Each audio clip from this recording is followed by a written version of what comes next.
सूत सुनाओ सुखद परीक्षित सुख प्रश्नोत्तर। जहाँ संत जन मिलहीं तहाँ संवाद हुय वर।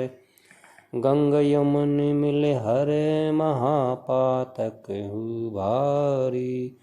तैसी ही सुख विष्णु रात वार्ता अघहारी। केवल कृष्ण कथा सदा श्रवणन को श्रवणीय है। करें कृष्ण कैंकर्य को तेहि कर कमनीय है। सौनक जी ने कहा, है सूत जी, आप हमें राजा परीक्षित और श्री सुखदेव जी का सुंदर संवाद सुनाइए, क्योंकि जहाँ भी संत रहते हैं वहीं सुंदर कथा होती है। श्री सुखदेव और परीक्षित का संवाद गंगा और यमुना के समान पापों को नष्ट करने वाला है। कानों से तो सदैव श्री कृष्ण की कथा सुननी चाहिए और श्री कृष्ण की सेवा करने वाले हाथ ही कृतार्थ हैं। तो यह जो छप्पा है भागवत चरित प्रथमा अध्याय 11 8वां छप्पा है। तो सौनक जी सूत जी को सुना रहे हैं कि हे सूत जी, हमें वही कथा सुनाइए जो सुखदेव जी ने परीक्षित महाराज को सुनाई। जो वार्ता विष्णु रात यानी परीक्षित जी में और सुखदेव जी में जो आपस में संवाद हुआ, वह वार्ता हमें समझाएं, सुनाएं, क्योंकि वह वार्ता अघहारी है। वह पापों को नष्ट करने वाली चर्चा है। वह वैसी ही अघहारी चर्चा है जैसे गंगा यमुना जहाँ मिलती हैं वहाँ बड़े बड़े पाप नष्ट हो जाते हैं। उसी तरह सुखदेव जी जैसे विरक्त महात्मा और विष्णु रात परीक्षित जैसे उन सुखदेव जी के अमृत रूपी वचनों को सुनने के लिए तीव्र प्यासी आत्मा, ऐसी जो दोनों आत्माएं हैं, जो एक भगवान की कथा को सुनाने के लिए पूरी तरह से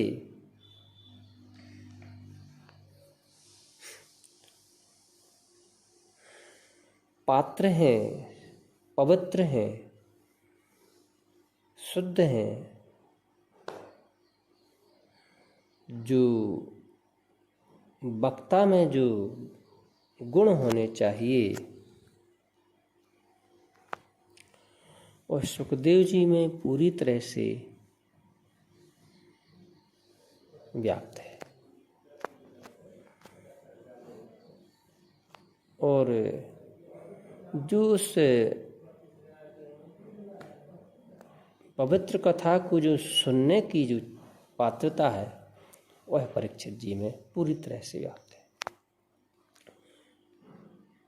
एक भगवान की कथा को पिलाने का उत्सुक है और दूसरा भगवान की कथा को पीने का उत्सुक है।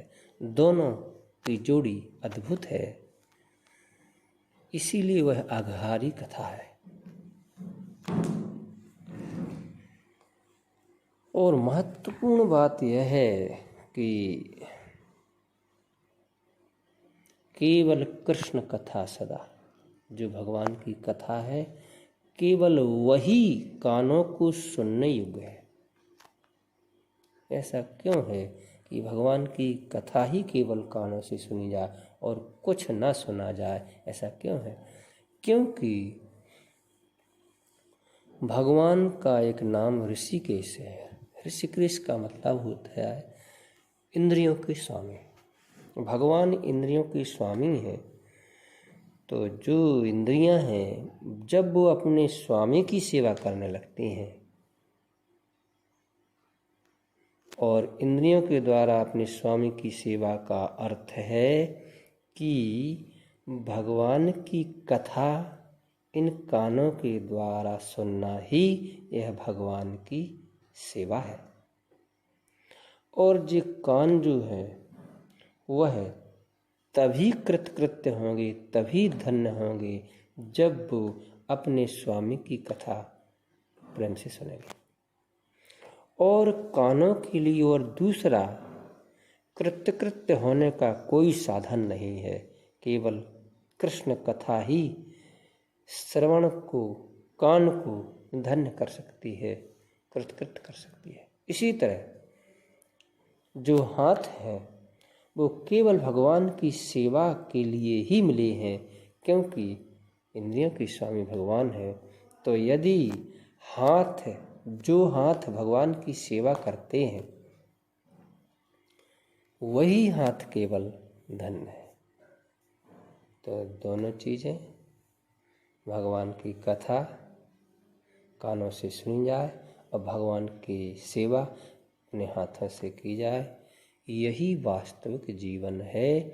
यही जीव का भगवान से संबंध है, भगवान से संपर्क है, भगवान से कनेक्शन है।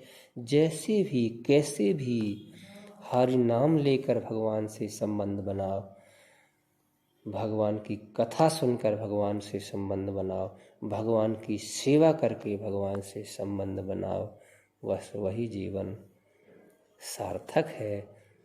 और ऐसा जीवन जिन्होंने जिया है और जिस माध्यम से जिया है वह जो भागवत हैं, भगवान के भक्त हैं, जिन्होंने यह जीवन जिया है, वह भगवान की भागवती कथा सुनकर ही भागवत बने हैं। तो जो सुख और विष्णु रात की जो कथा है वह भागवती कथा है, भागवतम है। यह भागवत का महत्व है, भागवत का यह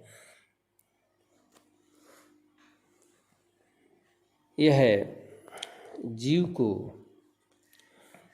वरदान है कि जो भी भागवत को पढ़ेगा, सुनेगा, वह भगवान का सेवक बनेगा, भगवान की कथा, भगवान का नाम यह जरूर करेगा। ऐसा करने से उसका जीवन धन्य होगा। यही कथा जो है सुख और विष्णुनाथ की आघारी कथा है, यह जीवन को धन्य करती है। हरे कृष्ण, हरि बोल, राधे राधे।